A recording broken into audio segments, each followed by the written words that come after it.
Oh, first off, I have to say that I got this idea from Birdie, which is a great channel, by the way. Wait, where are you going? Don't go watch him just yet. You can go after you finish this video. Chill. Alright, listen. Since I'm in my 20s now and I can't feel myself right while having the post-20 life crisis of not feeling like I've done anything, how about we just reminisce about the good times when we were young and free and didn't have to get a job at McDonald's with people the size of Jupiter yelling at me because the chips were too cold. We're gonna be talking about that soon in another video. Listen, I don't want to sound like an old man, but back in my day...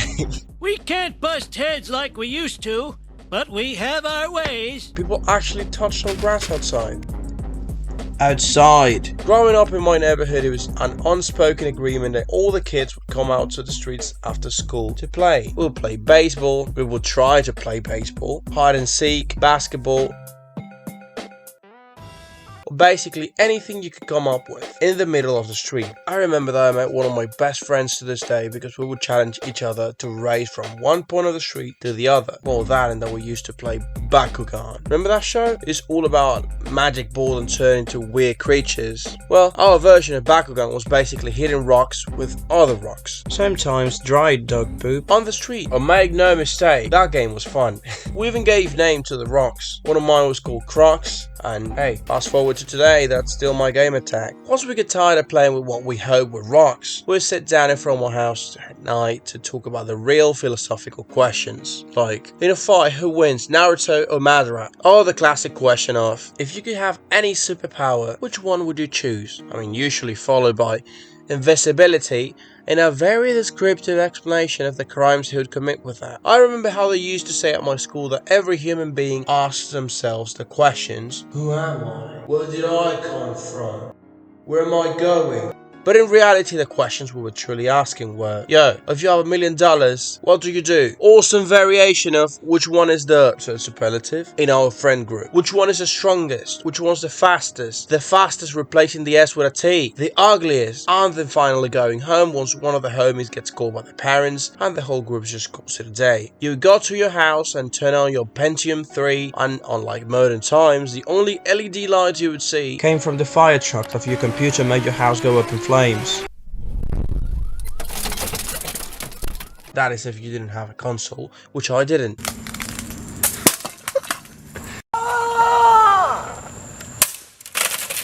Gaming during that time was awful. My download speed was 100. Oh, but 100 megabits, that's even great for today. Who said megabits? 200 kilobits would mean I was downloading late at night. That was the pinnacle of the internet.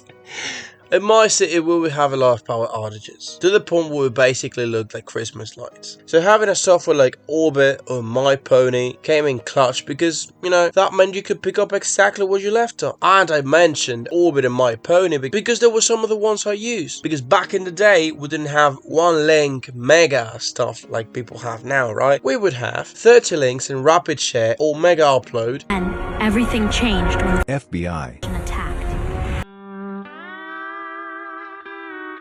And all this in Windows XP. And oh brother, XP is exactly what you needed to survive using that stuff. It would crash, blue screen, fail, break, and trust me, installing it required a 3-hour-long process in which you had to be as careful as a surgeon operating Pablo Escobar. Overall, it was a good operating system, but there was not enough if you decided to use something called Ares. Yes, Ares, and download some music. This software literally was a Trojan horse to your computer. 1 second you think you're acquiring some Black Eyed Peas music, and the next you realize there's 40 tabs that won't close until your computer explodes. And since a 4GB game was too much to handle, and you couldn't even listen to music without risking your computer having more worms than Indian street food, you would resort to the best choice available, emulators. They came in different shapes and sizes. Some have the same names as aquatic creatures, some had numbers in its name, some required a PhD in computer science to configure, but what most of them have in common is that your computer would not explode if you play with one of them. These emulators are so iconic for the people who grew up without consoles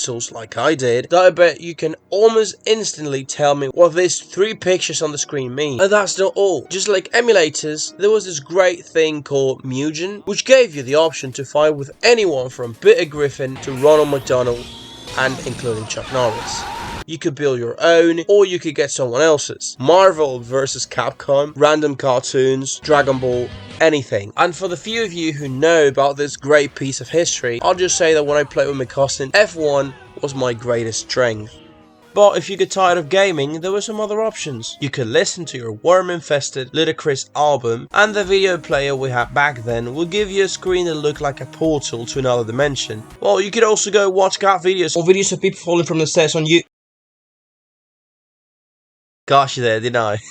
Well, kids, this is what we call buffering. Not to say it doesn't happen now, but back then, even the 20-second 244p videos of ghosts appearing on camera would have to load for half an hour.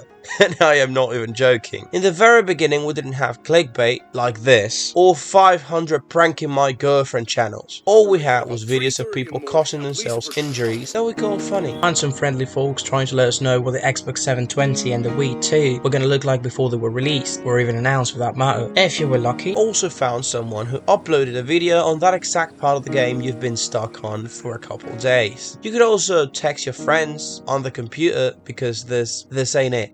Sit with me, child. Long before the days of Discord and WhatsApp, if you ever used that, we had something called Windows Live Messenger. It was basically a more obnoxious version of Discord. I don't remember if you could call or video call people, but what you could do was send them bosses. I think that was the name of it, bosses. Which means their whole screen vibrated for a couple seconds. And you would get their attention. That's if, you know, they weren't answering your messages, or if you just wanted to be annoying. It used to be very popular back when I was in elementary school, to the point where the kids would write their emails on the board to add more people. This was also the peak decade of one of the best information websites in the history of humanity. Hello?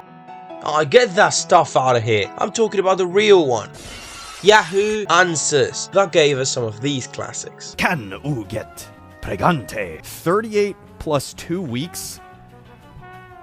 Preganan? Family entertainment was also quite different. Instead of each member of the house having 4 streaming services that they use on different rooms, we were rented by DVDs from the street people who'd have the movie equivalent of those 100 games in one. Not only DVDs were still a thing, my family in particular had a lot of them, and we also owned a bunch of VHS tapes with old shows. To be honest, I reckon even my parents' wedding was in a VHS tape somewhere. But that was more of a weekend thing, you know, like sitting with the family watching something. And in order to get there, you had to survive 5 days of, you guessed it, school. During the 2000s, I went through elementary and middle school, and honestly, it wasn't too bad. It was a typical thing, I would say. A bunch of kids obsessed with Ben 10, kids who were ashamed to admit they liked anime, the typical bullies, the weird kid, and the baddies. Speaking of, during these decades, something awesome happened for all my introverts out there, and it was the creation of Facebook. You see, nowadays nobody wants to have people they don't know as friends on social media, unless you're a YouTuber or a streamer. Everyone wanted to have more Facebook friends than their real life friends. It was like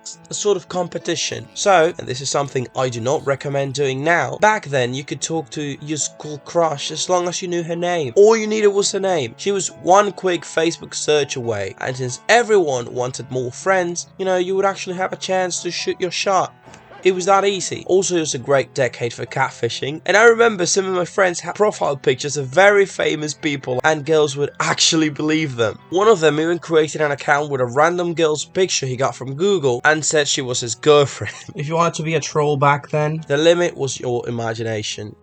Well, that and Internet Explorer. In terms of music, I'll be honest, Disney really shaped my music taste early on. All I can see in TV were musicals, mate. High School Musical, Camp Rock, Let It Shine, Lemonade Mouth. On some of the lyrics, I even remember today. Are you winning, son? Son? Can't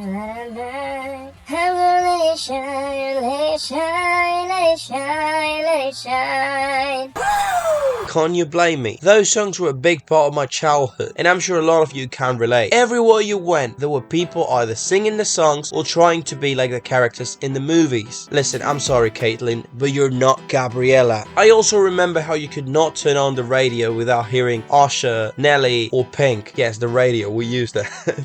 What about Linkin Park? I didn't think I had to mention the staple background band from every 2009 YouTube tutorial, because it was either LP or Skillet, which is by the way now my favorite band, and it all started with some DLL file I was missing from my emulator. And finally we got to the part where even if you could not relate before, well then now's your last chance to strengthen our parasocial relationship. So hear me out. Everyone watched TV back then. You don't have the excuse of, no, I just watch Netflix or I just watch Hulu or 4 different streaming services. Back then, people really watched TV. You, your dad, your mom, your granny, everyone. And since my house at the time only had one TV, well, let's just say the schedule was predetermined to me watching cartoons the whole day and mom and granny watching soap operas at night. But when my uncle would come over, I had to yield the TV for him to watch WWE, which granted eventually made me like it, but at the time I didn't want to stop watching Courage or Johnny Test or Samurai Jack or whatever. And whether it was Jetix, 4Kids, Cartoon Network or Nickelodeon, it felt like we had an appointment with those channels.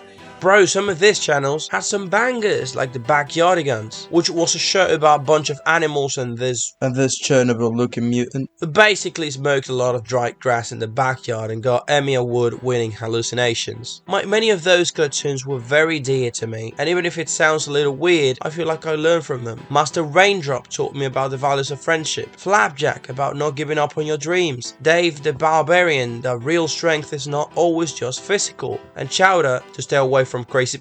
There's more stuff I could say, but I might leave it for another video. So to all of you who are from this generation, leave me in the comments. What was your first phone? I believe mine was this. I was the kind of kid who had one of these phones. Anyways, the video is over, so please leave a like and help me out with the algorithm, and subscribe if you want to see more stuff like this. All that said, because your family, drink some water and touch some grass every now and then. That's it. God bless you.